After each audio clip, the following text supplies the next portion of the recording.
están? Buenas tardes, una edición más de Sin Vueltas aquí a través de Unicanal. Un día que parecía iba a ser tan agradable como el de ayer y terminó con un calor bastante interesante. Yo al menos estoy sintiendo algo de calor. 25 grados ahí nomás, ¿eh? Un empate 25. técnico, sí, mentiroso 25. 25, mentiroso. Sí, así Hablando es. de 25. Hoy juega Cerro Porteño también, por supuesto. ¿Cómo estás, Pedro? Qué bárbaro. No sabes qué pasa. Sí, La ¿qué humedad pasó? es lo que mata, en realidad. Hay mucha humedad.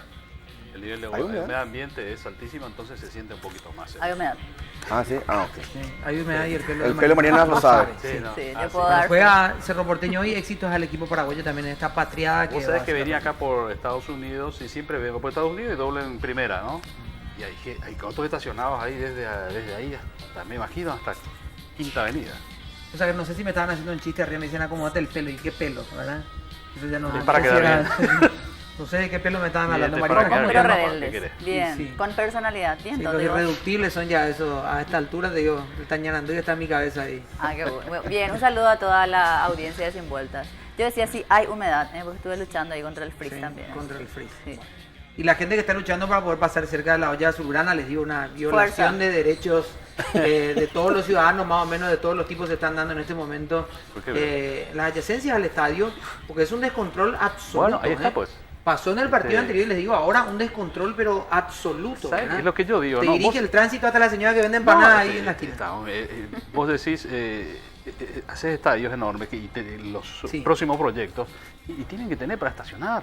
No puede dejarle el estacionamiento en la calle. Pero el problema no Hacete solamente cargo ese, vecino. Pedro. El problema Es es un la evento municipal- privado, Claro, encima. el problema está en la municipalidad, tiene que ordenar las calles. Y la Dice que- Policía Nacional. ¿verdad? Inclusive cerraron, dice que algunas calles, pues no hubieron alternativas. Claro. Así. Bueno, entonces- Tu medida empeora, ¿no? Felipe, ¿cómo estás? Bien por ¿Cómo lo andas, que escucho ya de entrada, ¿eh? Bien, Toto. ¿Cómo andamos? Bien, Todo bien. tranquilo. Novedades en el sector político de la oposición, sobre Sí, todo. y de hecho le voy a preguntar a uno de los invitados ya que Sí. está, a propósito que vino, ya Sí, que está de casualmente paso, nomás, ¿eh? Casualmente, Como somos las cosas me acá. parece que se le puede preguntar. A propósito, vamos a presentar ya los invitados del día de hoy.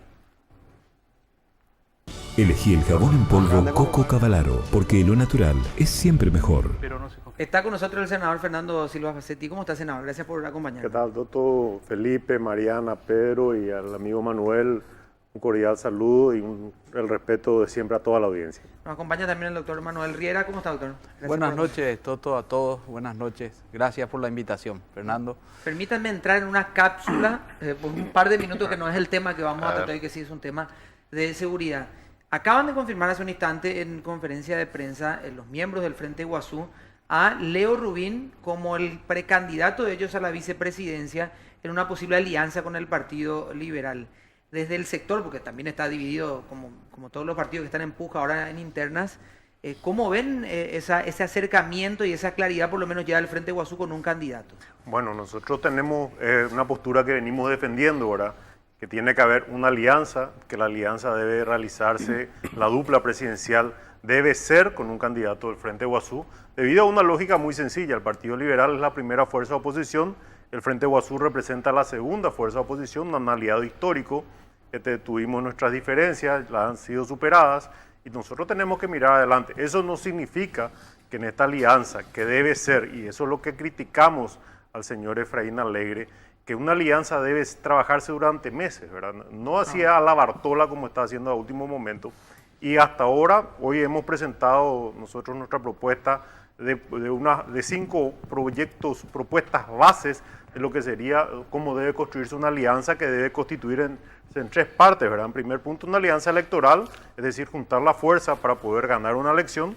En segundo lugar, una alianza programática, donde tenga 5 o 6 puntos donde coincida, porque en la alianza hay grupos que tienen visiones diametralmente opuestas a veces de cómo solucionar determinados problemas, y una alianza de gobierno. ¿Cómo vamos a hacer para gobernar durante 5 años y cómo vamos a dirimir nuestras diferencias? Eso lastimosamente el oficialismo partidario dirigido por Alegre durante los últimos 6 meses que tendría que haber construido todo esto, directamente a última hora a la Bartola lo está haciendo, pero las cosas, de inicio tienen las cosas, celebramos que el Frente de Guazú esté dispuesto a sumarse, celebramos Y que en el haya un orden que candidato propone, ¿verdad? institucional, Claro. institucional del Frente de Guazú, y bueno, y vamos a avanzar sobre eso.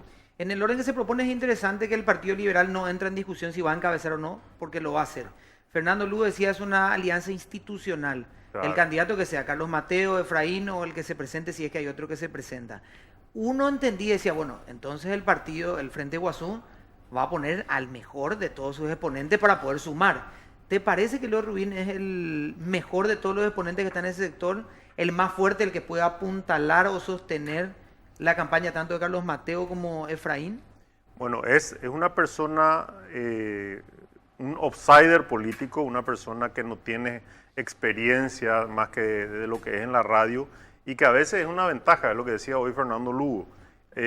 Personalmente me hubiera gustado una persona como Esperanza Martínez, ¿verdad? Por su trayectoria, por el trabajo que hizo en el área de salud, pero es la decisión institucional, como igualmente nosotros tendremos nuestra decisión institucional el próximo 17 de diciembre, cuando después de una interna esperemos que nuestro candidato, que es Carlos V Mateo Valmelli, sea el candidato que representa al partido, y si no se da así, entonces estaremos trabajando por esta alianza que esperemos sea dentro de un debate, un diálogo, tolerancia, necesitamos practicarla mucho y podamos presentar un plan que represente la esperanza de todos los paraguayos. Cuando se busca un outsider, generalmente se busca a alguien popular, un arrastre popular o de una figura popular ya instalada, sólida, en cualquiera de los estamentos. Puede ser desde la animación de fiestas tropicales hasta hablamos de un conductor de una solidez o de una formación interesante. Leo Rubín es el que le puede dar pueblo de alguna forma con su figura a aquel segmento que se está buscando, que se está intentando seducir y traer hoy, porque el outsider es finalmente eso, ¿verdad? Seducir a parte del público que no está hoy con el movimiento, ¿verdad? La avenida de Leo puede representar dos cosas, Toto. Puede representar en primer lugar ese sector de la izquierda, una izquierda con mucha sensibilidad social, que está representada principalmente por el Frente Guazú, al cual Leo representa claramente. Todo aquel que escuche la radio una tarde encuentra la representación de sus ideas muy claras. Y en segundo lugar, representa a una juventud crítica que en este nuevo periodo vamos a tener más de 780.000 jóvenes que van a votar por primera vez, y traer a una dupla presidencial una persona que tiene ese espíritu juvenil, que tiene ese espíritu de crítica, que no está quizás intoxicada por las decisiones políticas que a veces no son populares, entonces puede ayudar electoralmente a un candidato. Leo no habló de esta situación en la radio, lo estaba escuchando hoy, no habló de esta situación porque todos estábamos como expectantes a ver si él ya adelantaba algo, pero finalmente... Sin embargo, ya hablaba en torno al candidato. Dijo algo, bueno, dijo Sí. que tenía el apoyo del Lugo. No habló de sí mismo, ¿verdad? Pero vos le escuchaban en la tarde y Hoy fue un el programa, tono... hoy fue un programa atípico en el Claro, sentido que era un tono de candidato, ¿verdad? se habló, más que se habló, ¿verdad? Mucho sobre la posición estratégica que necesita un próximo gobierno o el gobierno, con un pivot, un enganche, un número 10 o lo que quieran ustedes, entre el Parlamento y la presidencia, Sobre todo también, Toto, como alguien- la figura de un vicepresidente. Sobre todo también, Toto, algo que lo que mencionaba, agregar más lo que mencionaba el senador, alguien que no, entre comillas, no figura, dos cosas. Para mí la figura de Leo no golpea, o sea, inclusive no golpea a los demás sectores de izquierda, Avanza País y demás, ¿verdad? Y también otro detalle, todos los otros contendientes que vos mencionabas o lo mencionaba el senador están preparados para el Congreso, ¿verdad? Para volver al Exacto. Congreso. Exacto, Pedro. Bueno, ayer justamente, como que adelantándose a esto, el otro sector propuso a Guillermo Guillermo, Frey. pero evidente tu sector, la alianza tiene que ser con Frente Guazú. Frente Guazú. ¿Y eso va a ser motivo de pelea otra vez? Porque No es que creo, falta poco, ¿verdad? porque acá, y te digo, ¿verdad? Yo lo escuché a Guillermo y hablé con él y le digo Sí. que le escuché ya abriendo el paraguas para la situación. Claro, Sí, pero- se me propusieron sí, ahí. no, pero- pero Acepto el era- desafío. Sí. Era cantado Testimonial. porque, claro, que Salvando no lo conozco al señor Guillermo, ¿verdad? Pero evidentemente es el peso del apellido lo que lo potencia como candidato de una suma de partidos más pequeños. Pero la representación institucional, y quiero hacer énfasis en esto, ¿verdad? Porque se había anunciado, porque la misma gente de Efraín se fue a llevarle el anuncio a los otros candidatos que ya aceptó Mario Ferreiro. Nuevamente se diluyó y después le hablaron a Leo, le hablaron a Dionisio, le hablaron a varios referentes, como queriendo traerle fuera del Frente Guazú. Claro. Y la postura clara de Leo Rubín, hay que recalcar, en donde él dice, yo soy del Frente Guazú y mi representación, Ah, como bueno. corresponde, debe ser institucional. Entonces, el partido tiene la posibilidad hoy de cerrar, las alianzas se cierran solo entre partidos, Tendrán que elegir, porque el Frente Guazú Tendrá que tener igual interna. Claro, tiene que tener interna, pero ellos van a tener que elegir un partido de los partidos que componen la concertación Frente Guazú, Igual porque la Avanza concertación no puede representarle, ¿verdad? Igual Avanza País. Pero claro, va a evidentemente traer un sector muy importante con un mensaje claro de que la dupla que va a representar a la oposición en el 2018 va a tener mucha carga social. Es decir, nos gusta, claro que nos gustan los números macro, pero queremos ver la micro que beneficia a todos. Bueno, este es un tema que teníamos que tratarlo porque una información Claro. de último momento se sigue desarrollando y se va a seguir tratando el tema en el noticiero, por supuesto, en un instante. Doctor, al tema que nos convoca, digamos, hoy, se habla de reformular, de reconfigurar, si que vale el término, de transformar, de cambiar. Bueno, todas las palabras tienen que ver con una modificación a las fuerzas de tareas conjuntas, al menos es la opinión de mucha gente. Ustedes son, ciertamente, como un grupo de otros ciudadanos, también uno de los más afectados con la situación de inseguridad en el norte, ¿verdad? ¿Cuál es la postura de la Asociación Rural sobre esto, verdad?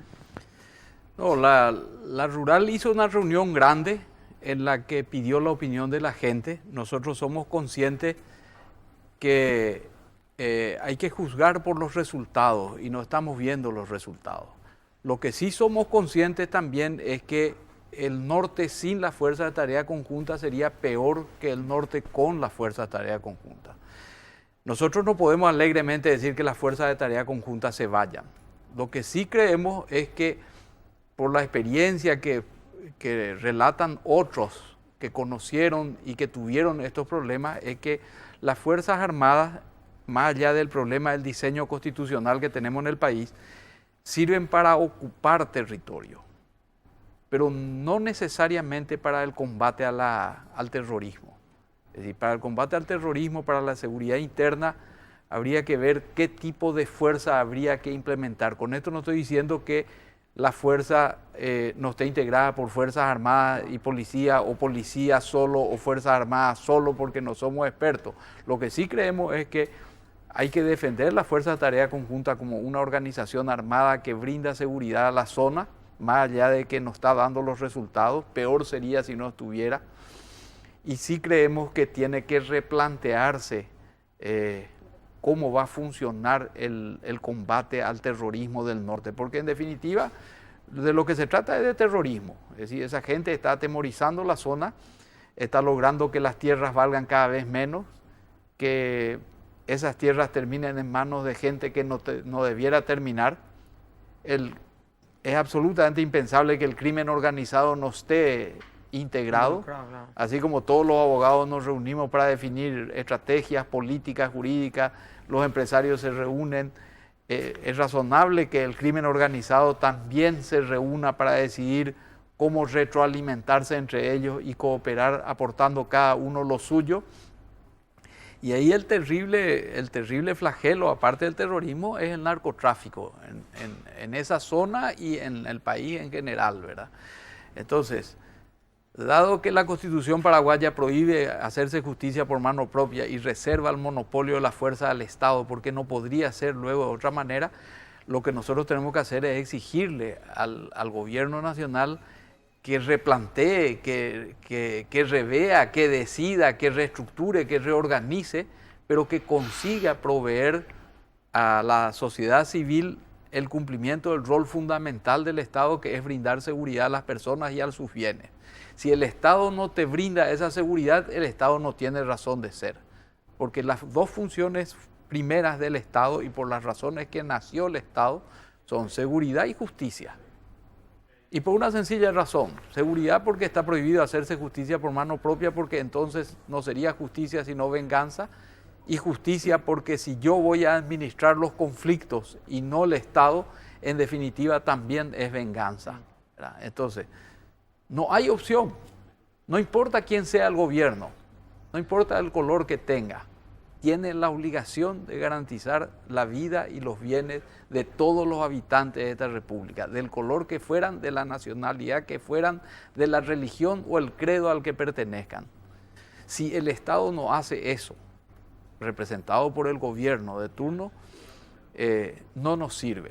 Es un Estado que no nos sirve, es un gobierno que no nos sirve. Y cuando hablo del Estado, profeso generalizando. Es decir, está el Ministerio Público, ahí están los jueces, ahí está la Corte Suprema, ahí está la policía, ahí están las Fuerzas Armadas, están los ministros que tienen que en sus respectivas carteras proveer la asistencia necesaria, porque no es cuestión de más armas, no es cuestión de más soldados, es cuestión de entender el problema y encontrar la solución. Es como las enfermedades. Primero hay que diagnosticar la enfermedad, saber cuál es la causa de la enfermedad y luego diagnosticar en base a ese diagnóstico, decir, bueno, este es el remedio para ese problema. Sí. Y esto es lo que estamos reclamando desde la rural, y estos secuestros son hechos relevantes que motivan que la sociedad se mueva, porque a veces creemos que esto no va a llegar. Y de hecho comenzó en la ciudad. Acuérdense que comenzó con María Edith y siguió con la pobre Cecilia, y después, como cayeron todos presos por su inexperiencia, se trasladó al norte porque es más fácil mimetizarse en el campo.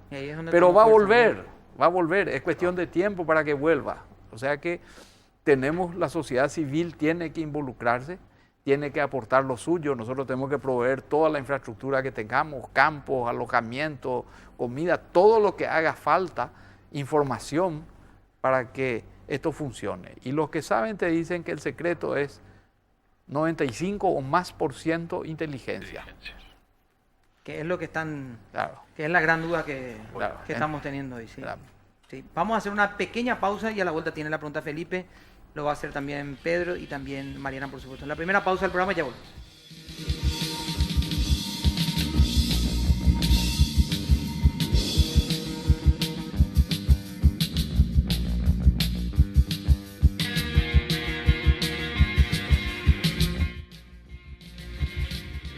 El 7 de octubre en el Club Olimpia no puede faltar a Soy Latino, la fiesta de todos. Soy Latino trae a Carlos Vives, Wisin y Fonseca. Felipe justamente me estaba preguntando por Fonseca, viene también, que son las grandes atracciones, los cuales se presentan con lo mejor del mundo de la música latina. La Violeta, La Gota Fría de Carlos Vives, Vacaciones de Wisin, Escápate Conmigo, No Te da Amor, y si no te alcanza con eso, tenés también a Fonseca con Te Mando Flores y Vine a Buscarte. Y por supuesto mucho más, las entradas en venta en Red UTS, es una invitación de la RPC, Unicanal, Radio Farra y Radio Disney. Vamos a presentar ahora sí la pregunta de Felipe. Elegí el jabón en polvo Coco Cavalaro, porque lo natural es siempre mejor. Sí, para el doctor Riera. Sé que estuvieron evaluando adentro de la RP y quiero que me diga en lo que le permite, ¿verdad? Decir en televisión nacional. ¿Por qué los menonitas? Ustedes ven como un patrón ahí, hay algo como un hilo que los une. Yo creo que son víctimas ideales para el terrorismo. Primero, es una zona de gran desarrollo.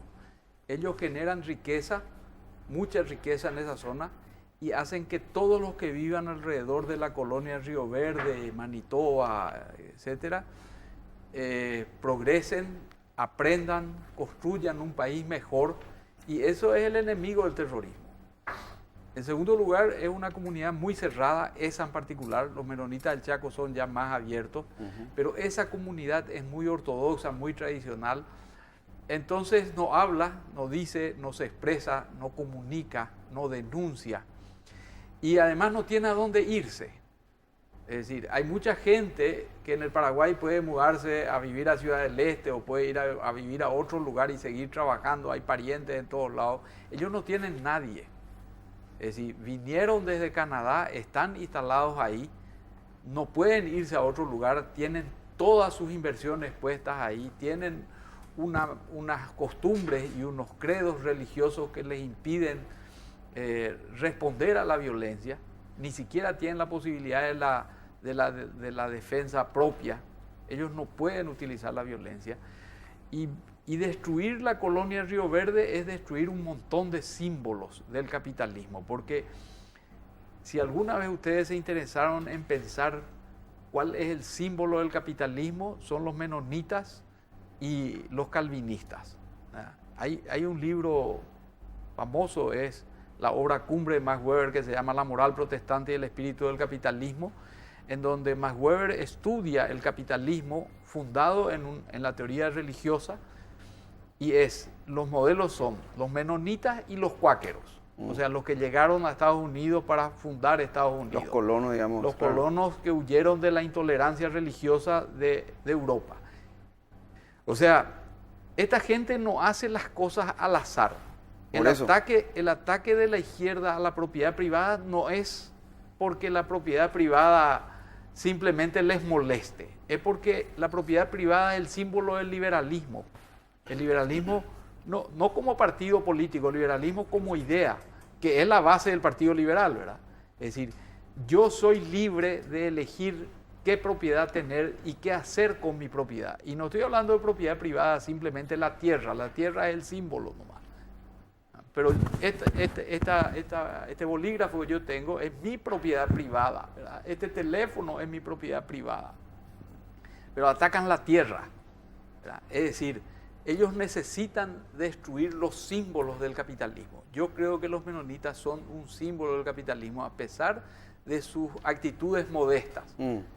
Ellos, ustedes fíjense que el modelo social que se ensambla perfectamente con el capitalismo es la cooperativa. Y ellos desarrollaron las mejores formas de cooperativismo fundado en 3 principios. Solidaridad, que es la base de la cooperativa, ¿verdad? Fe en Dios y trabajo. Esa es la cooperativa por excelencia. Y eso quieren destruir estos tipos. ¿Verdad? Sí, Fernando, no sé si pudieron hablar ustedes, porque estuvo acá dando charlas, incluso creo algún tipo de asesoramiento con el general Alejandro Ordóñez. No. Bueno, qué lástima. Es un general que estuvo combatiendo la FARC y estuvo después en el proceso de paz. Dijo un montón de cosas interesantísimas. Entre ellas decía, si vamos a enfrentar a este tipo de guerrilla, porque decía guerrilla, no decía terrorismo, lo nuestro es terrorismo, lo que tiene que haber es un mando único.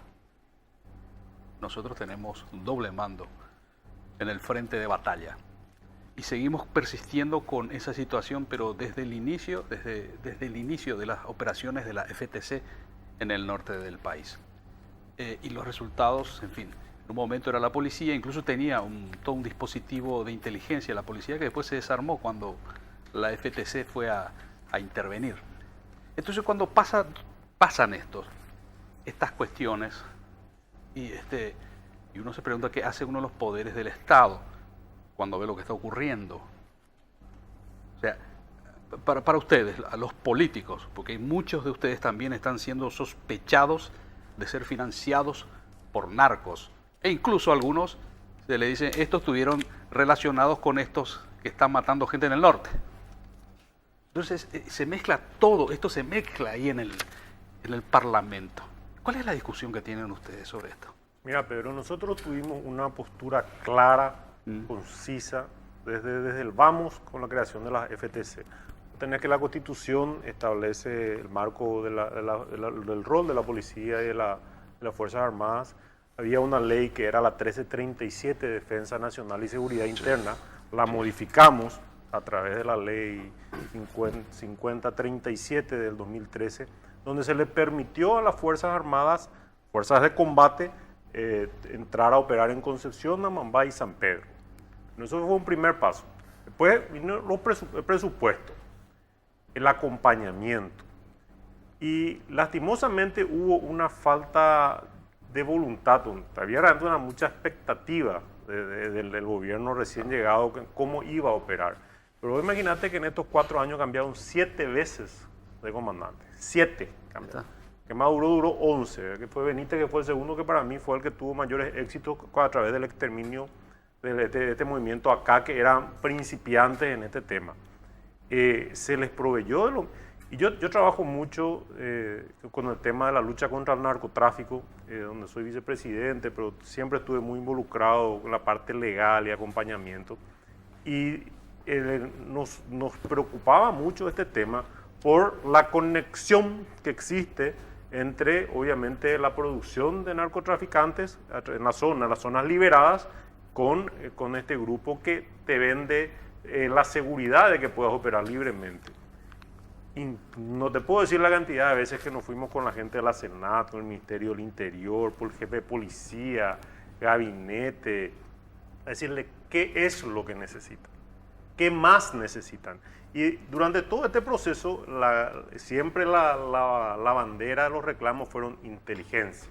Denos tiempo, y bueno, pero obviamente la inteligencia ya no funciona más como antes, que vos le metés un mitaí que se va a investigar, te trae un informe. La inteligencia representa inversiones en tecnología para obtener resultados. Se vio 2 aviones, drones, 11 millones cada uno, con cámara, nunca se compraron, nunca se ejecutaron. Los equipamientos eran equipamientos muy básicos. Yo me acuerdo de una de las visitas, porque yo siempre que voy hacia el norte paso y entro a los cuarteles, y entro a la policía, y entro a los dormitorios a ver cómo duermen, y levanto la heladera a ver si tienen provisiones. Hice varios reclamos cuando no encontraba, por ejemplo, en orden el tema de la comida, pues la moral de la tropa muy importante. El tema del equipamiento era un tema porque había gente que no tenía chaleco antibala, no tenían los visores nocturnos. ¿Y en qué condiciones? Porque si vos sos Estado, se supone que debes sobrepasar la capacidad de tu adversario. Y el tema es que en un radio de 50 kilómetros cuadrados se burlan de la fuerza de seguridad, porque esa es la realidad, tomándose la atribución y la libertad de secuestrar a 5 personas, y decían la gente que fue secuestrado en algún momento y liberado, nunca el secuestrado está solo en el monte. Representa 3 o 4 personas. Si vos tenés 5, representan 20 personas que están cuidando el grupo de secuestrados, y la percepción de impunidad con la que se mueve crea una gran duda al productor, crea una duda al poblador, y obviamente la falta de resultados crea una gran decepción para la población toda, y eso está reflejado en todos los estudios, ¿verdad? Yo creo que el tema de seguridad es el gran fracaso del gobierno Cartes, y no veo yo hoy estuvimos discutiendo hace unos días con toda la cúpula, yo no veo una luz al final del túnel por la falta de resultados. Estamos discutiendo obviamente cómo administrar mejor el dinero que se le está dando, ¿verdad? Porque venían desde el año 2013, se tomaba un poco de la policía, un poco de la Fuerza Armada, y no se sabía ni cuánto se gastaba. Bueno, a partir de ahora van a tener un programa que va a estar colgado dentro del presupuesto del Ministerio de Defensa, y vamos a ver cuánto gasta. Pero no importa, porque que gasten 10 millones de dólares al año, pero pueden gastar 25 si van a tener resultados, porque cada secuestro significa la pérdida del valor de la propiedad, significa la no inversión del propietario que invierte en su terreno, en su granja, y le da trabajo a la gente. El no pago de sus deudas. El no pago de las deudas, no pago de impuestos, la migración interna. Es un problema muy grave cuando hablamos la de libertad de esa propia persona. Sin contar eso, que es lo más importante, obviamente, Mariano. Entonces, nuestro reclamo es fuerte, nuestro reclamo, y hasta ahora yo no veo una solución, ¿verdad? Porque te dicen, no tenemos combatientes, no te podemos decir cuántos tenemos, entramos al monte. Sigue siendo 50 kilómetros cuadrados de monte, eso es cierto, ¿verdad? Porque cuando vos entras al monte, Manuel, puede estar raleado el monte, pero a 4 metros vos ya no distinguimos a una persona. Es peligroso, pero bueno, vamos a tener resultados para crear la percepción de seguridad y devolver la credibilidad que han perdido hoy la Fuerza de Tarea Conjunta. De hecho, ellos tendrían que estar especializados, ¿verdad? Claro, son combatientes todos. Pero evidentemente todos los comandantes de la Fuerza de Tarea Conjunta, se creó la Fuerza de Tarea Conjunta justamente para tener un solo mando, fueron todos militares. Pero siguen habiendo discusiones que el policía, pero se da principalmente la fuerza de apoyo, ¿verdad? Pues están la Fuerza de Tarea Conjunta, que son los operativos, y está la policía normal, que es la que tiene su comisaría, está el puesto militar normal, que es el cuartel, y la Fuerza de Tarea es la que opera. Pero sí hay, y la permeabilización que estamos teniendo por el avance del narcotráfico en la zona, acrecenta aún más nuestra preocupación. Puedo decir una cosita nada y ellos más. sí que tienen recursos y no van a andar con... ¿Viste este varón, ese que fue liberado por el juez? Fue escoltado Por 3 militares. 3 militares hasta su estancia, hombre.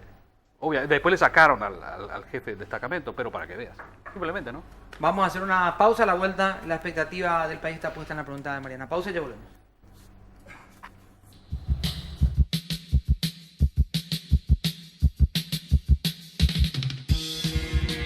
Estamos volviendo y ahora sí va a preguntar Mariana. En este bloque va a arrancar con la pregunta de ella. Elegí el jabón en polvo Coco Cavalaro, porque lo natural es siempre mejor. Para el doctor Riera, lo decía ya claramente que es mejor el campo con FTC que sin FTC, digamos. Entonces, gran parte de la discusión creo que para ustedes está definida. Ahora, lo que decía el senador Silva Facetti es también la discusión desde hace tiempo, esa presencia casi, digo yo, simbólica, digamos, de la FTC, que si bien está y ya baja algo o aporta algo a nivel de seguridad, están sin equipamiento, están quizás sin logística, muchas denuncias, cuestiones, bueno, de alimentos, es decir, están, pero están a medias o no están fortalecidas realmente. Además de eso, ¿qué a criterio suyo faltaría para que la presencia de la FTC sea funcional y tenga mayores resultados, ya que partimos de la base de que se queden? Te aclaro, Mariana, que lo que yo digo es repetir lo que nos dijeron todas las personas que vivieron esta experiencia y que nos explicaron cuál fue la solución que encontraron. Hay una larga discusión entre los poderes de si les dieron o no les dieron presupuesto a la Fuerza de Tarea Conjunta. Se hablan de 70 millones de dólares y qué sé yo. La verdad es que los recursos se dieron a las armas, no a la Fuerza de Tarea Conjunta. Es decir, esto se fue a las Fuerzas Armadas, esto para la Marina, esto para el Ejército, esto para la Caballería, y de ahí se sacó una parte para la Fuerza de Tarea Conjunta. El dinero se fue a la Policía, y de la Policía Nacional una parte a los policías afectados a la zona de conflicto, ¿verdad? Nosotros, siguiendo las enseñanzas de otros, hicimos un proyecto de reforma al artículo 56 de la Ley de la Defensa Interna, en donde el proyecto se basa en cuatro principios que nos enseñaron. El primero, tiene que haber un responsable, y no puede ser el presidente de la República, como está en este momento el diseño. Pues el presidente de la República tiene responsabilidad política en su calidad de presidente de la República y de comandante en jefe de la Fuerza Armada. Ocurra lo que ocurra, pase lo que pase, se equivoque quien se equivoque, él va a pagar los platos rotos políticamente hablando. Pero la posibilidad de que el presidente de la República, con la cantidad de líos que tiene, se ocupe de la Fuerza de Tarea Conjunta, no es una realidad administrable. Entonces tiene que haber una persona que sea responsable, a quien le podamos cortar la cabeza si fracasa.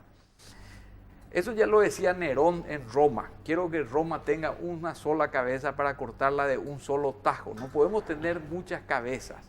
Segundo, esa cabeza tiene que ser responsable operativo y ordenador de gastos. Tiene que asumir la responsabilidad de rendir cuenta. Total. Tiene que rendir cuenta ante la Contraloría General de la Nación, a un organismo que el Congreso decida que deba rendir cuenta, y a la parte administrativa del Poder Ejecutivo. Tercero, ese responsable tiene que recibir los recursos directamente, no distribuidos en general. Entonces, si yo le doy 10 millones de dólares, como dicen que es lo que hace falta para producir resultados, los 10 millones de dólares tienen que venir a esa persona, y esa persona tiene que utilizarlo de la mejor manera posible, no esperando que le desembolse el ordenador de gasto de la Caballería. Y cuarto, hoy se habla de que las fuerzas de seguridad tienen que ser multifuncionales. Es decir, la posibilidad de una guerra internacional en este momento en el mundo es remota, y en Paraguay remotísima. Y un país pequeño como el nuestro no puede luego construir su defensa sobre las fuerzas, tiene que construir su defensa sobre el derecho. Por eso es que tanto se discutió cuando el lío de Mercosur entre la razón política y la razón jurídica. Paraguay nunca puede abandonar la razón jurídica, porque su fuerza está en el derecho. Entonces, si esto es cierto, las fuerzas de seguridad tienen que diseñarse según los objetivos. No es lo mismo, como decía el senador, combatir los motochorros, combatir el narcotráfico, combatir el terrorismo o combatir el contrabando. Todas son guerras diferentes, con estrategias particulares. Y los combatientes de esos flagelos deben tener especialidades y características particulares. Entonces lo que nosotros propusimos es, en esa modificación, dentro del corsé que representa la Constitución Nacional y siguiendo el modelo que ya desarrolló el Congreso al crear la Fuerza de Tarea Conjunta, decir, pongamos responsable, démosle recursos propios, hagámosle responsable de la administración de esos recursos y de los gastos y del resultado en el terreno operativo, y por último, que ese responsable tenga la capacidad de crear fuerzas especiales destinadas a combatir cada uno de los crímenes que tengan objetivo. No solo el EPP, ¿verdad? Porque a lo mejor hay que hacer, para combatir la guerrilla, esto ya lo inventaron los rusos, ¿verdad? En la época de Napoleón. Es decir, nunca el ejército ruso en la época de Napoleón se enfrentó con Napoleón en una guerra convencional. Ellos desarrollaron los cosacos que aparecían y desaparecían con sus caballos y hostigaban al ejército de Napoleón hasta que llegó el invierno y se encargó de liquidar a Napoleón. Lo mismo hicieron con Hitler, ¿verdad? Entonces, la guerra de guerrilla hace años que está. Los yanquis perdieron contra los vietnamitas porque los vietnamitas nunca se enfrentaron así como se enfrentaban antes los ejércitos tocando los tambores y enfrentándose uno contra otro. Nunca los americanos encontraron a los vietnamitas. Siempre se les escondían, de día agricultores, de noche guerrilleros, terroristas. Bueno, nosotros no podemos combatir con camiones, con urutú, con tanques, con lo que sea, a un ejército muy ágil, muy inteligente, muy bien informado, con mejor inteligencia que nosotros, con gran conocimiento del terreno, que tiene capacidad de mimetizarse durante el día y atacar de noche. Yo no sé si ustedes vieron la película de Rambo. Esos tipos corren en la selva como si vieran de día. Nosotros de día nos tropezamos en el monte. Le escucharon a Fidel cuando habla y cómo caminaban de noche sin ningún problema. Entonces, hacían kilómetros y kilómetros. Claro, eso no se combate con tanques. No es una guerra convencional. Entonces, ¿qué es lo que nosotros proponemos, Mariana? Reformular el tema, no porque sepamos la solución, sino porque vemos que no producimos los resultados y que sigamos el consejo de los asesores internacionales. Los colombianos nos enseñaron, nosotros tuvimos 10 días o casi 10 días, 7 días en Colombia, atendido por el gobierno colombiano, 25 empresarios, nos mostraron las entrañas de la seguridad de Colombia, todo, y nos dijeron cuáles fueron los pasos. Primero, tocar fondo. No vale la pena que nosotros lleguemos al fondo. Segundo, involucrar la sociedad civil. Tercero, levantar la moral de las tropas. La autoestima de las fuerzas de seguridad tiene que estar en sus niveles más altos. Cuarto, el primer día Uribe despidió 12.000 policías por corrupción, ¿verdad? Y esos 12.000 policías despidió sin sumario. Y ellos sabían que mandaban a la calle 12.000 enemigos preparados, claro, instruidos, entrenados e informados. Pero como decían, es más seguro saber que no vas a morir por balas amigas, ¿verdad?, a tenerles afuera enfrente como balas enemigas, que es lo razonable, ¿verdad? Y por último, después de haber hecho todo eso, su inversión fue en recursos humanos y en recursos materiales. No en sueldos, no en más gastos rígidos.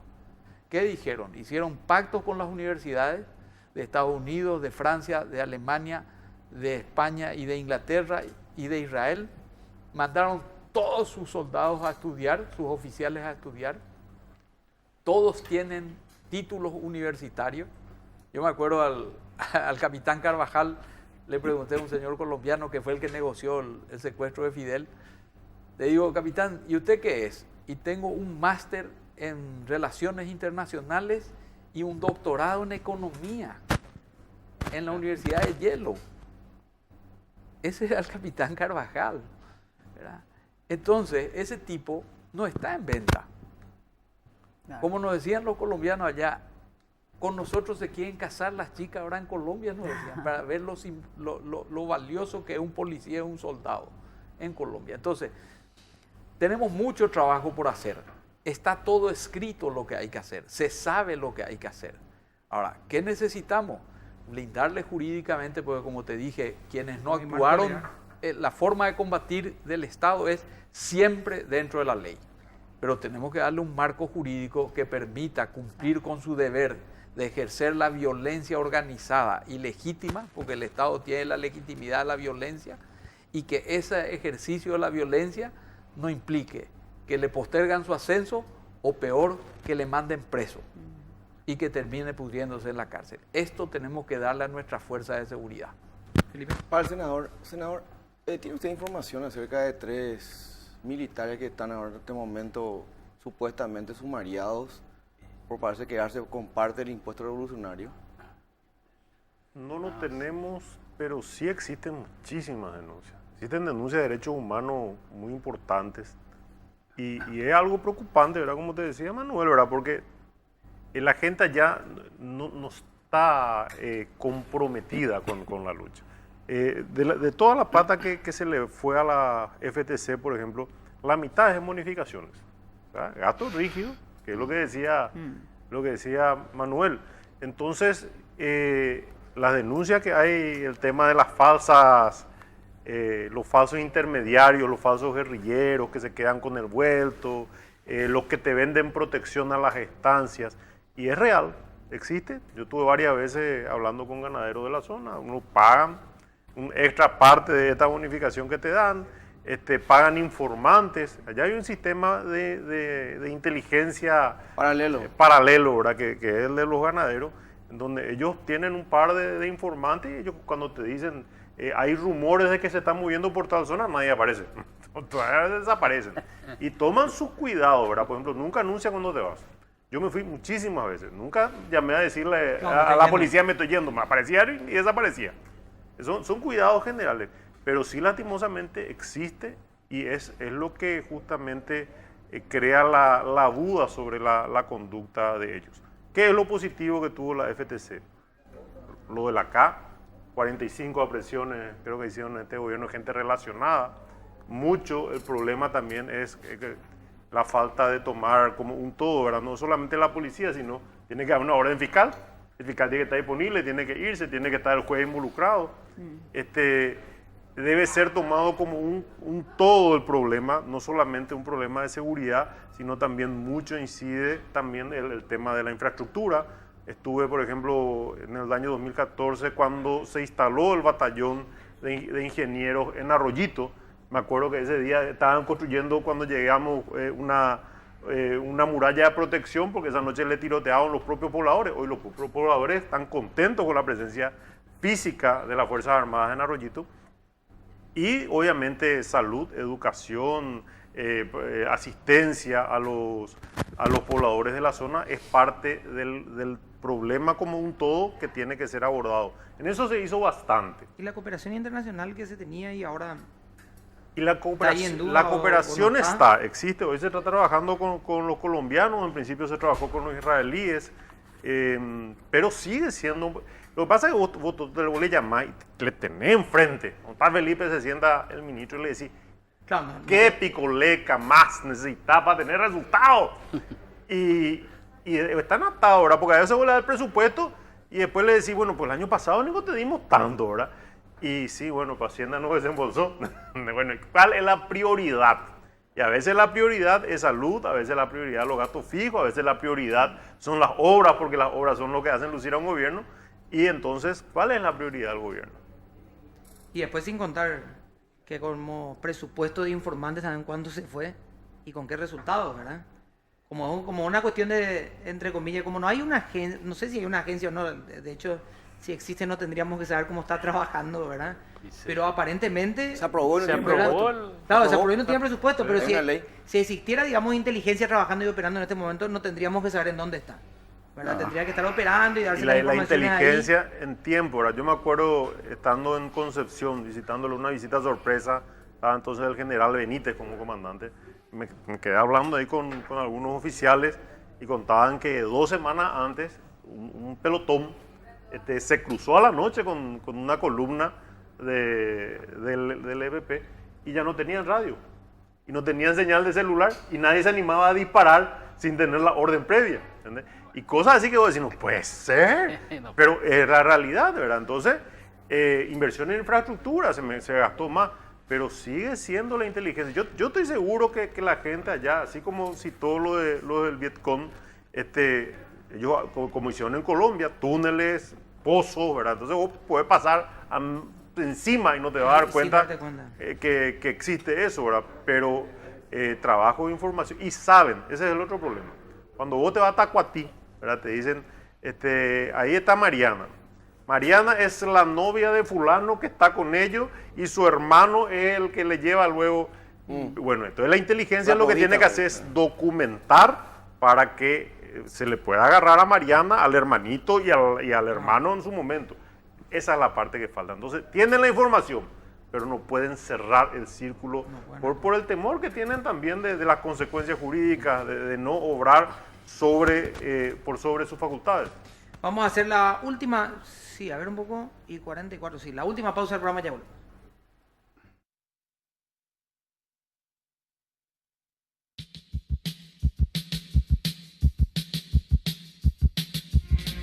Muy bien, estamos volviendo, estamos hablando de informaciones que tienen que ver. Últimamente en un rato vamos a ampliar esto con el noticiero.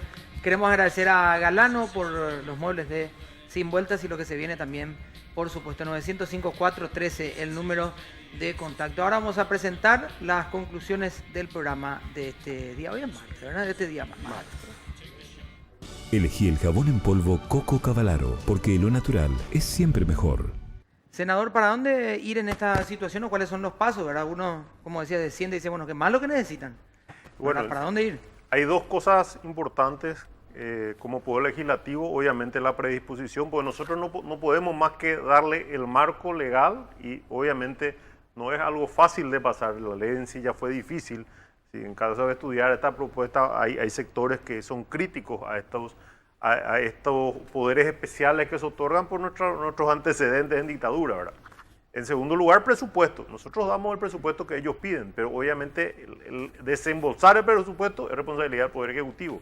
Y en tercer lugar, hay un factor muy importante que es la justicia, ¿verdad? La fiscalía y el castigo real a quienes estén involucrados en cualquier actividad, porque esto pasa también por invasión de tierra, pasa por abigeato, pasa por rollo tráfico. Todo está relacionado porque crea una sensación de impunidad, que es lo que en esta zona debemos dar un corte definitivo. Y no olvidarnos, obviamente, del factor humano. Hay 5 familias que hoy tienen ausencia de uno de sus miembros porque han sido separados por la fuerza, bajo amenaza, bajo coacción, y nuestra solidaridad siempre, ¿verdad? El motivo principal de nuestro compromiso y nuestra insistencia es poder, evidentemente, volver a reunir familias que hoy están separadas. Gracias, senador, por acompañarnos ahí. Doctor Riera, ayer hablamos de una cuestión que tenía que ver con la construcción. Y por un momento hablaba Pedro y daba un ejemplo, lo que ocurrió sobre Santa Teresa, y decía, bueno, nos vimos obligados a hacer y que después el Estado o el gobierno municipal nos siga. Primero fuimos los privados los que forzamos la situación y que nos sigan para generar esas políticas, ¿verdad? Acá hay una necesidad igual de una presencia del Estado, donde hay una obligación de parte de ustedes de tener que hacer algo, pero tienen también un tope. Entonces, ¿hasta dónde ir ustedes para forzar al que el Estado finalmente tome las medidas, verdad? Nosotros en la línea de la solución todo planteamos primero la asistencia a las víctimas. Es decir, el Estado tiene que ocuparse de asistir a estas familias a las que se refiere Fernando. Ellos no pueden estar desamparados. No importa que se resistan de repente a la asistencia, tienen que ser contenidos, tienen que ser asistidos.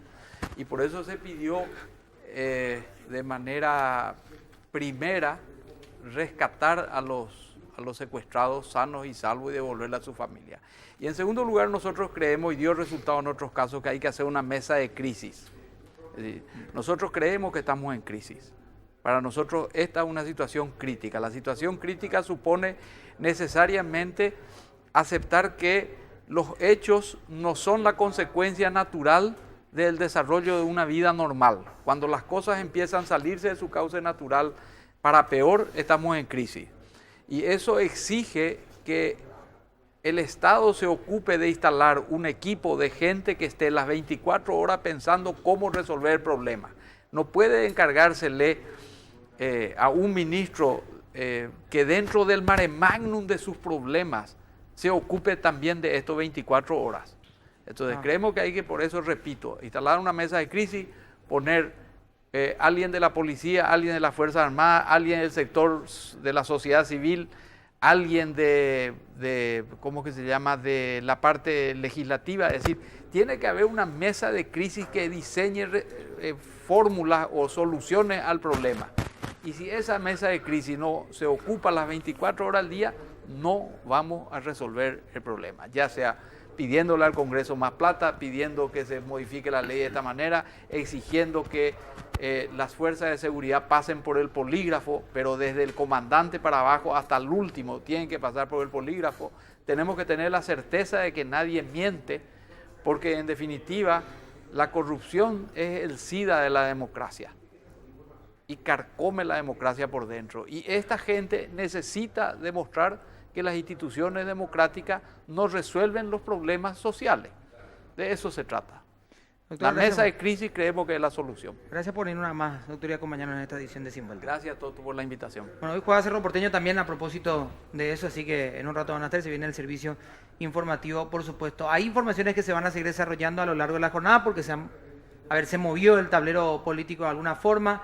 Ya el Frente Guazú presentó a su candidato. De seguro alguna voz también tímida, pero saldrá a tratar de hablar del tema y a ver qué hace Avanza País, ¿verdad? A partir de ahora y cómo queda la situación. El tablero político también, por otro lado, se va moviendo. En otro orden de cosas, también la cuestión académica de los estudiantes está todavía ahí porque UNEPI, la otra organización de estudiantes, habla de no estar conforme con el arreglo, incluso ya estamos viendo algunas fricciones entre grupos. Instituciones del interior en realidad lo que están...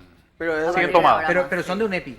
De UNEPI, claro, Sí, únicamente gremio, UNEPI. Son Sí. de UNEPI como Pero gremio, nadie ya digamos, firmó. representados en esas Así es. instituciones. Así que vamos a ver qué pasa también con todo esto. Ustedes se van a actualizar con la mejor información a continuación con Cristina y con Carlos, por supuesto. Nosotros mañana, vos estás invitado mañana. Mariana, ¿vos qué haces mañana? Yo vengo, vos venís mañana, Toto. Sí, invitada también. Pedro. Todavía ni mañana. Si venís vos, vengo. Sí, vengo yo. bien. El jueves te voy a pedir una manito, Pedro, que me Decime. que me puedas dar, ¿sí? Nosotros nos vamos a encontrar A ver, mañana, que chao. puede, ¿no?